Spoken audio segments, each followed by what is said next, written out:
Hi, welcome. I'm Mary. I'm the manager at the Claremont Branch Library, and happy Monday. Mondays are the day that we are doing our weekly poetry reading. We started this last week with some limericks and other humorous poems. This week I'll be reading some poems that I found through some of my old poetry anthologies on the general theme of nature. So sit back, relax, enjoy, and let's listen to some poetry. Our first poem is by Robert Frost, and it's called Once by the Pacific. The shattered water made a misty din. Great waves looked over, others coming in, and thought of doing something to the shore that water never did to land before. The clouds were low and hairy in the skies, like locks blown forward in the gleam of eyes. You could not tell, and yet it looked as if the shore was lucky in being backed by cliff, the cliff in being backed by continent. It looked as if a night of dark intent was coming, and not only a night, an age. Someone had better be prepared for rage. There would be more than the ocean water broken before God's last put out the light was spoken. The Potato Harvest by Sir Charles G.D. Roberts. A high bare field, brown from the plow, and born aslant from the sun. Amber wastes of sky, washing the ridge, clamor of crows that fly. In from the wide flats where the spent tides mourn, to yawn their rocking roosts in pines wind-torn. A line of gray snake fence that zigzags by, a pond and cattle from homestead nigh. The long deep summonings of the supper horn, black on the ridge against that lonely flush, a cart and stoop-necked oxen, ranged beside some barrels, and the day-worn harvest folk, here emptying their baskets, jar the hush, with hollow thunders. Down the dusk hillside lumbers the wain, and day fades out like smoke. Winter Evening by Archibald Lampman. Tonight the very horses springing by toss gold from whitened nostrils. In a dream the streets that narrow to the westward gleam like rows of golden palaces, and high from all the crowded chimneys tower and die 1,000 orioles. Down in the west the brimming plains beneath the sunset rest, one burning sea of gold. Soon, soon shall fly the glorious vision, and the hours shall feel a mightier master.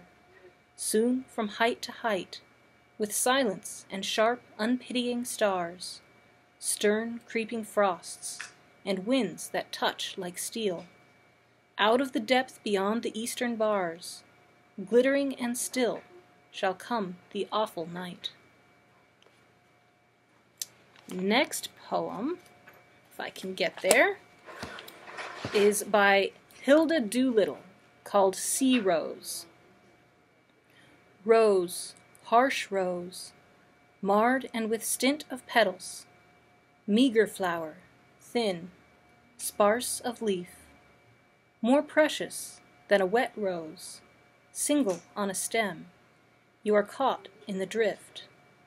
Stunted with small leaf, you are flung on the sand.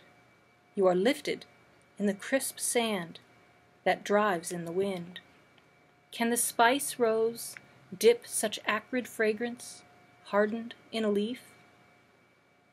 Another poem by Hilda Doolittle called Garden. You are clear, O rose cut in rock, hard as the descent of hail. I could scrape the color from the petals and split dye from a rock. If I could break you, I could break a tree. If I could stir, I could break a tree. I could break you. O wind, rend open the heat, cut apart the heat, rend it to tatters. Fruit cannot drop through this thick air. Fruit cannot fall into heat that presses up and blunts the points of pears and rounds the grapes. Cut the heat, plow through it, turning it on either side of your path. And a poem by Andrew Marvell called The Garden. How vainly men themselves amaze to win the palm, the oak, or bays, and their incessant labors see, crowned from some single herb or tree, whose short and narrow-verged shade does prudently their toils upbraid, while all flowers and all trees do close to weave the garlands of repose. Fair quiet have I found thee here, and innocence, thy sister dear? Mistaken long, I sought you then, in busy companies of men. Your sacred plants, if here below, only among the plants will grow. Society is all but rude to this delicious solitude. No white nor red was ever seen so amorous as this lovely green. Fond lovers, cruel as their flame, cut in these trees their mistress' name. Little, alas, they know or heed how far these beauties hers exceed. Fair trees, wheresoe'er your barks I wound, no name shall but your own be found. When we have run our passion's heat, love hither makes his best retreat. The gods that mortal beauty chase, still in a tree did end their race. Apollo hunted Daphne so, only that she might laurel grow. And Pan did after Syrinx speed, not as a nymph, but for a reed. What wondrous life is this I lead? Ripe apples drop about my head, the luscious clusters of the vine upon my mouth do crush their wine. The nectarine and curious peach into my hands themselves do reach, stumbling on melons as I pass, ensnared with flowers I fall on grass. Meanwhile the mind, from pleasure less, withdraws into its happiness. The mind, that ocean where each kind does straight its own resemblance find. Yet it creates, transcending these, far other worlds and other seas, annihilating all that's made to a green thought in a green shade. Here at the fountain's sliding foot, or at some fruit tree's mossy root, casting the body's vest aside, my soul into the boughs does glide. There, like a bird, it sits and sings, then whets and combs its silver wings, and, till prepared for longer flight, waves in its plumes the various light. Such was that happy garden state, while man there walked without a mate. And after a place so pure and sweet, what other help could yet be met? But 'twas beyond a mortal's share to wander solitary there. Two paradises 'twere in one, to live in paradise alone. How well the skilful gardener drew of flowers and herbs this dial knew, where from above the milder sun does through the fragrant zodiac run, and as it works, the industrious bee computes its time as well as we. How such sweet and wholesome hours be reckoned but with herbs and flowers. And another poem, also by Andrew Marvell, called On a Drop of Dew. See how the orient dew shed from the bosom of the morn into the blowing roses, yet careless of its mansion new, for the clear region where 'twas born, round in itself encloses, and in its little globe's extent, frames as it can its native element. How it the purple flower does slight, scarce touching where it lies, but gazing back upon the skies, shines with a mournful light, like its own tear, because so long divided from the sphere. Restless it rolls and unsecure, trembling lest it grow impure, till the warm sun pity its pain, and to the skies exhale it back again. So the soul, that drop, that ray, of the clear fountain of eternal day, could it within the human flower be seen, remembering still its former height, shuns the sweet leaves and blossoms green, and recollecting its own light, does in its pure encircling thoughts express the greater heaven in a heaven less. In how coy a figure wound, every way it turns away, so the world excluding round, yet receiving in the day. Dark beneath but bright above, here disdaining, there in love. How loose and easy hence to go, how girt and ready to ascend, moving but on a point below, it all about does upwards bend. Such did the manna's sacred dew distill, white and entire, though congealed and chill. Congealed on earth, but does dissolving run into the glories of the Almighty Sun. So we're moving on to a poem by Walt Whitman called I Saw in Louisiana a Live Oak Growing. I saw in Louisiana a live oak growing. All alone stood it, and the moss hung down from the branches. Without any companion it grew there, uttering joyous leaves of dark green. And its look, rude, unbending, lusty, made me think of myself. But I wondered how it could utter joyous leaves, standing alone there, without its friend near, for I knew I could not. And I broke off a twig with a certain number of leaves upon it, and twined around it a little moss, and brought it away, and I have placed it in sight in my room. It is not needed to remind me as of my own dear friends, for I believe lately I think of little else than them. Yet it remains to me a curious token. It makes me think of manly love. For all that, and though the live oak glistens there in Louisiana, solitary in a wide flat space, uttering joyous leaves all its life, without a friend, a lover near, I know very well I could not. The next poem is by Robert Herrick, and it's called Two Daffodils. Fair daffodils, we weep to see you haste away so soon, and yet the early rising sun has not attained his noon.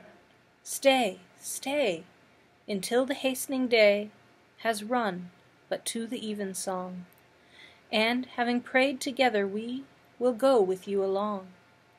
We have short time to stay as you, we have as short a spring, as quick a growth to meet decay, as you or anything.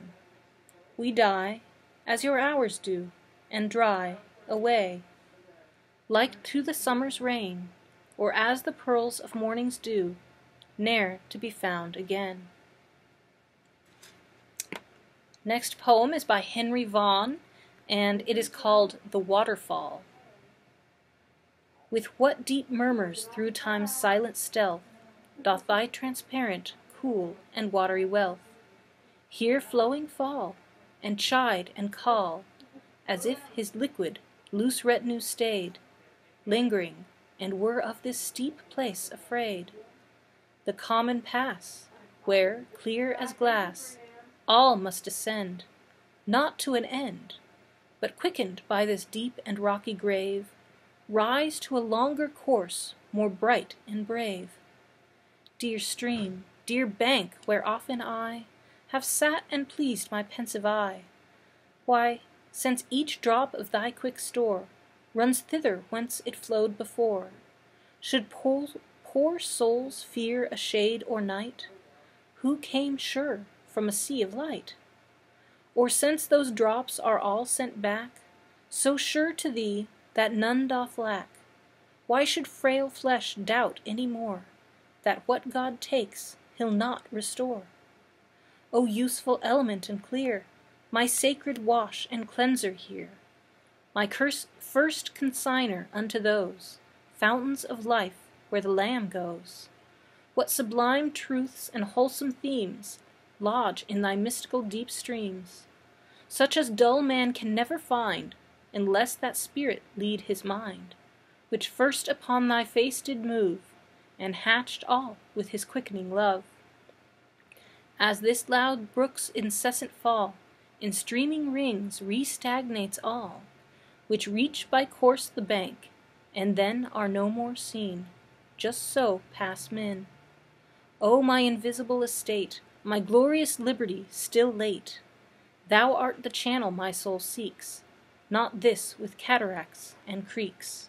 This poem is by John Keats, and it's called On the Sea. It keeps eternal whisperings around desolate shores, and with its mighty swell gluts twice 10,000 caverns, till the spell of Hecate leaves them in their old shadowy sound. Often 'tis in such gentle temper found, that scarcely will the very smallest shell be moved for days from where it sometime fell.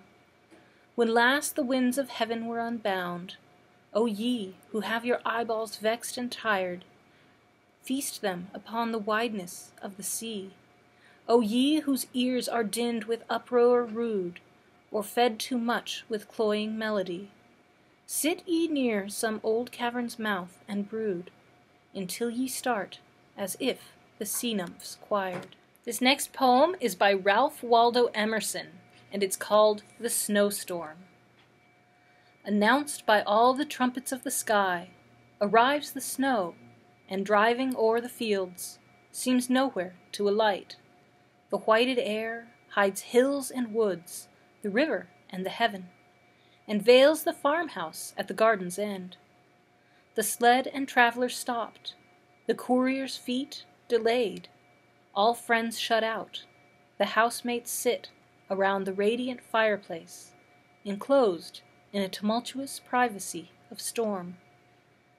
Come see the north wind's masonry, out of an unseen quarry evermore. Furnished with tile, the fierce artificer curves his white bastions with projected roof, round every windward stake or tree or door. Speeding the myriad-handed his wild work, so fanciful, so savage, not cares he for number or proportion. Mockingly, on coop or kennel, he hangs Parian wreaths. A swan-like form invests the hidden thorn, fills up the farmer's lane from wall to wall. Maugre the farmer sighs, and at the gate a tapering turret overtops the work. And when his hours are numbered, and the world is all his own, retiring as he were not, leaves when the sun appears, astonished art, to mimic in slow structures, stone by stone, built in an age, the mad wind's night work, the frolic architecture of the snow. This poem is by Robert Frost, and it's called Birches. When I see birches bend to left and right, across the lines of straighter, darker trees, I like to think some boy's been swinging them. But swinging doesn't bend them down to stay, as ice storms do. Often you must have seen them, loaded with ice a sunny winter morning, after a rain.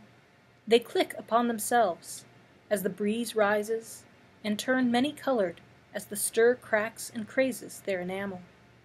Soon the sun's warmth makes them shed crystal shells, shattering and avalanching on the snow crust, such heaps of broken glass to sweep away, you'd think the inner dome of heaven had fallen.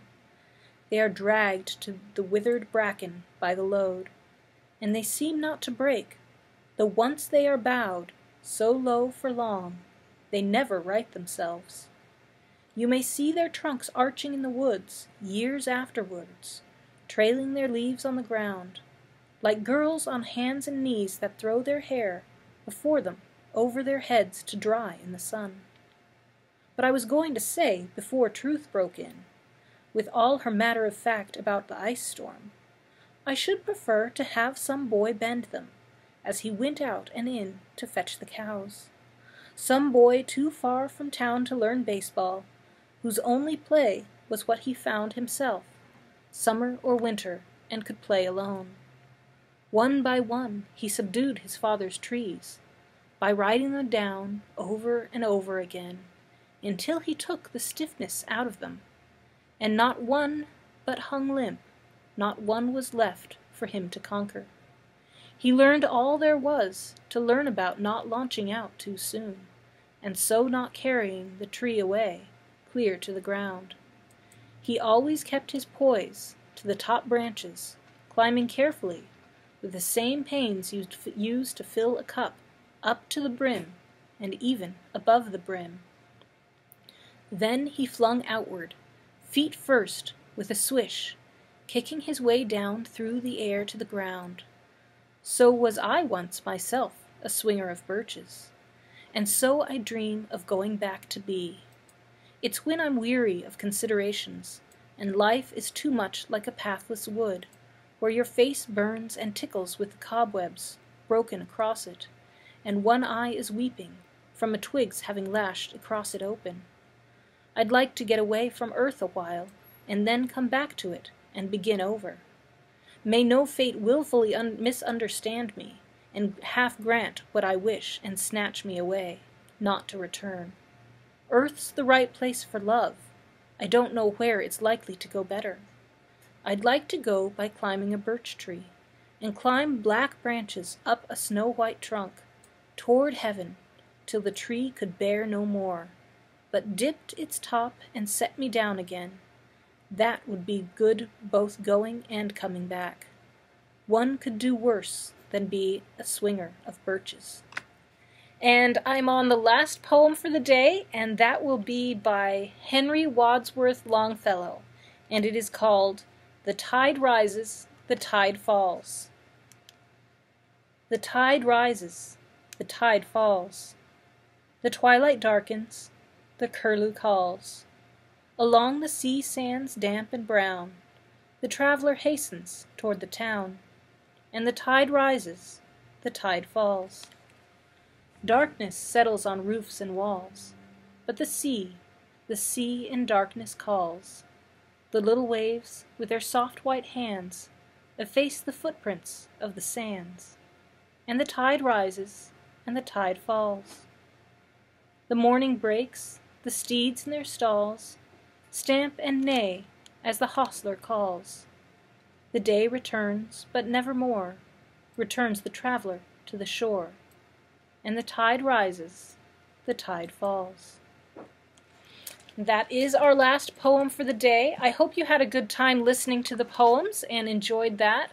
Please comment, let me know what poem was your favorite, which one you might not have enjoyed. And yeah, I hope you had a good time. Next Monday is Memorial Day, so I hope you will join us again at 11 o'clock, where I will read some poems that are appropriate for Memorial Day. Until then, have a good rest of the week, and hope to see you next week. Bye.